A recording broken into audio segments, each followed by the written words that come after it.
हिंदी कहानी घूंघट। अरे रानी, और रानी, सो रही हो क्या अभी तक? रानी की जेठानी जोर जोर से चिल्ला रही थी घर के आंगन में खड़े होकर। रानी यानी कि मैं। तभी मैं भागती हुई अपने कमरे से निकली और बोली, दीदी आ गई मैं। जेठानी बोली, रानी, तुम्हारा नाम रानी है तो तुम रानी नहीं हो। तुम्हें रात में ही समझाया था कि सुबह को जल्दी उठ जाना तुम्हारी मुंह दिखाई की रस्म है। मैंने बोला कि दीदी रात को नींद ही नहीं आई, जगह नहीं है, और मन में थोड़ा सा डर था कि सुबह आंख नहीं खुली तो। रजनी दीदी हंसती हुई बोली, रानी, मेरी प्यारी देवरानी, जल्दी से घूंघट कर लो, अगर माँ जी आ गई तो हंगामा हो जाएगा। मैंने घूंघट किया ही था तभी माँ जी वहाँ आ गई और कड़कड़ाती आवाज़ में बोली, चलो अब क्या यहीं गपशप मारती रहोगी तुम दोनों? हमने चलना शुरू ही किया था तभी माँ जी ने रजनी दीदी के कंधे पर हाथ रखा और बोली, पता है ना कहाँ से जाना है और कैसे जाना है? माँ जी ने बोला कि जब भी कोई बड़ा तुम्हारे सामने खड़ा हो तो हमेशा घूंघट में रहना और कम से कम अपने बड़ों के सामने आना, और बिना घूंघट के तो कभी नहीं। रजनी दीदी कुछ बोली ही नहीं, बस अपना सर हिलाकर हाँ बोल दिया। मैंने भी बस अपना सर हाँ में हिलाया। माँ जी के जाने के बाद मैंने पूछा, रजनी दीदी आप तो स्कॉलर हो और इन सब चीज़ों को कैसे निभाती हो? रजनी दीदी मुस्कुराई और बोली कि मैं थारे जेठ जी से बहुत प्यार करती हूँ, इसलिए अभी तक चुपचाप सब चीज़ें निभा रही हूँ। मैं कुछ नहीं बोली और चुपचाप रजनी दीदी के साथ घर के बाहर वाले कमरे में जाकर बैठ गई। वाह एक वाह पर एक पड़ोस की आंटी जी बैठी थी।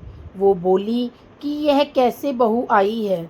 ससुर जी सामने खड़े हैं और ये यहाँ बैठी है, मुझे कुछ समझ ही नहीं आया। मतलब?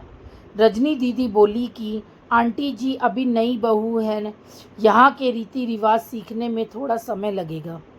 रजनी दीदी मुझे वहाँ से उठाकर मेरे कमरे में छोड़ेंगी। 6 महीने यूं ही छोटी छोटी चीज़ों में बीत गए। फिर एक दिन मैं राहुल के साथ साड़ी लेने गई। राहुल का फ़ोन आया और वो दुकान के बाहर बात करने चला गया।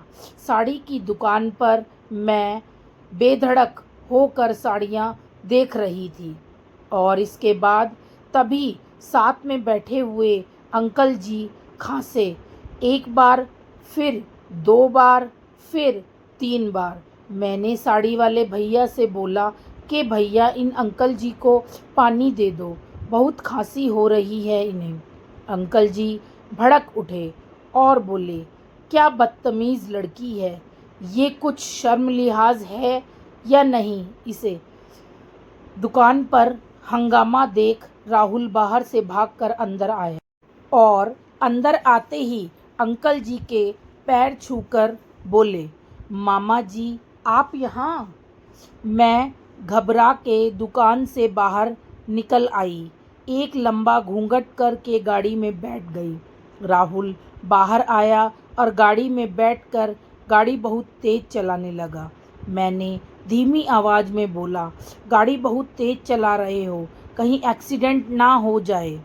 इसके बाद हम घर पहुँचे ही थे तभी माँ जी ज़ोर ज़ोर से चिल्लाते हुए बाहर आई, देखो आ गई ये महारानी साहिबा, ख़ानदान की इज्जत मिट्टी में मिलाकर। तभी रजनी दीदी आई और बोली, माँ जी मेरे शादी को 6 साल हो गए हैं, मैं अभी तक मामा जी को नहीं जानती, ये कैसे जानेगी? माँ जी ज़ोर से चिल्लाई, देखो कैसे चपड़ चपड़ जवान चला रही है इस रजनी की। कभी राहुल सब की बात काटते हुए बोले कि माँ ये दोनों सही बोल रही हैं, अगर ये हमेशा घूंघट करके रहती हैं तो ये मामा जी को कैसे पहचानेगी? और माँ, आज मामा जी के फ़ोन पर तुमने पूरे घर की शांति को भंग कर दिया। ये वो ही समाज है जिसने सीता मैया पर भी उँगली उठाई थी।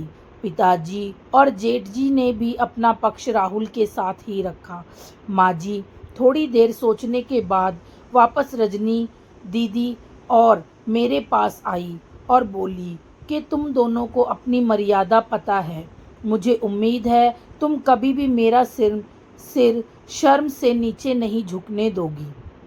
हम एक ही परिवार के सदस्य हैं। हमें हमेशा साथ रहना है।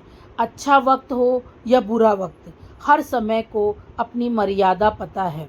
हर सदस्य को अपनी मर्यादा पता है। माँ जी ने मुझे और रजनी दीदी को गले लगा लिया। तो अगर आपको ये सास बहू की कहानी अच्छी लगी हो तो प्लीज़ हमारे चैनल को सब्सक्राइब कीजिए, वीडियो को लाइक कीजिए और एक छोटा सा कमेंट ज़रूर कीजिएगा कि आपको हमारी वीडियो कैसी लगती हैं, आपको ये कहानियाँ कैसी लगती है और आपको किस तरीके की कहानियाँ सुनना पसंद है।